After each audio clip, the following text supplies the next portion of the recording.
캐나다의 대학은 크게 두 가지로 나뉩니다. 직업적 기술을 배우기 위한 컬리지, 학문에 중점을 둔 유니버시티. 그렇기에 유학 후 이민을 하기 위한 많은 사람들이 이민에 유리한 기술을 배우기 위해 컬리지를 선택합니다. 그럼에도 불구하고 4년제 대학에 비해 전문대를 조금은 무시하는 경향이 있는 한국 사회의 눈초리 때문에 유니버시티를 가야 할지 고민하는 사람들도 종종 보입니다. 이번 영상에서는 캐나다에서 영주권을 따기 위해 개발자가 될 때 왜 컬리지가 유니버시티보다 나은지 이야기해 보도록 하겠습니다.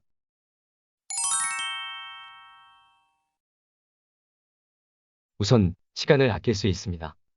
보통 유니버시티는 4년제, 컬리지는 2년 혹은 3년제이며 코업이 포함된다면 추가로 1년 정도씩 더 걸리게 됩니다.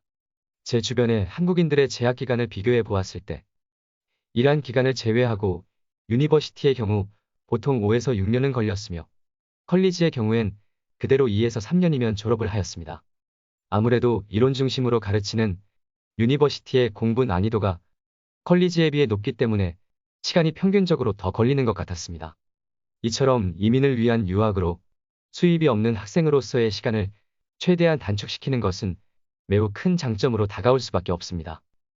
두 번째로 학비 차이가 어마어마합니다.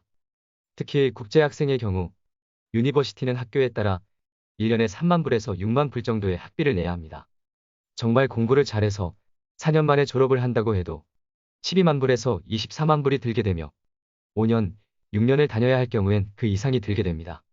컬리지의 학비를 보면 1년에 12,000불에서 15,000불 정도인데 유니버시티의 반값에서 5분의 1 수준밖에 되지 않는 것을 알 수 있습니다. 컬리지는 짧게는 2년, 길게 3년 정도 다니게 되더라도 총 5만 불 이하로 학업을 마칠 수 있습니다. 세 번째, 성적 관리가 용이합니다.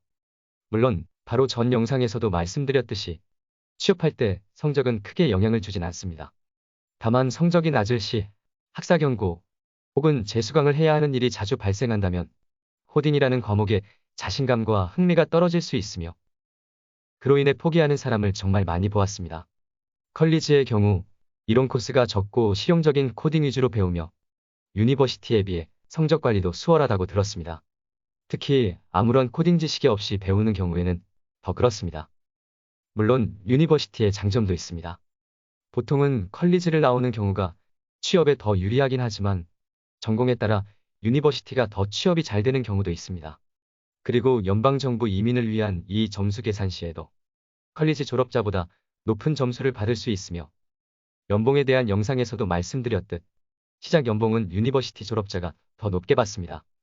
하지만 컬리지는 최소 2년에서 4년 정도를 빨리 졸업한 만큼 경력을 더 쌓는다면 이 점수도 비슷한 수준으로 끌어올릴 수 있으며 그 기간의 경력을 통한 이직으로 연봉도 충분히 따라잡을 수 있습니다.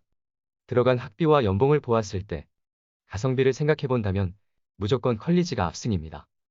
제가 유니버시티를 갔던 이유는 조금 달랐습니다. 처음에 저는 어학연수를 목적으로 캐나다에 왔었고 영어 공부를 하던 중 기회가 좋아 대학교까지 편입을 하게 되었습니다.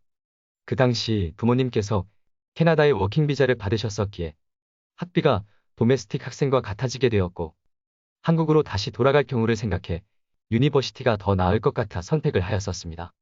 그로 인해 처음 캐나다로 와서 어학연수를 시작했을 때부터 영주권을 얻어낼 때까지 총 13년이란 긴 시간이 걸리게 되었는데 처음부터 이민까지 할 목적이었다면 저도 컬리지를 가서 더 빠르게 영주권을 땄을 것입니다. 오늘도 영상 봐주셔서 감사합니다. 구독과 좋아요는 더 나은 영상 제작에 큰 도움이 됩니다.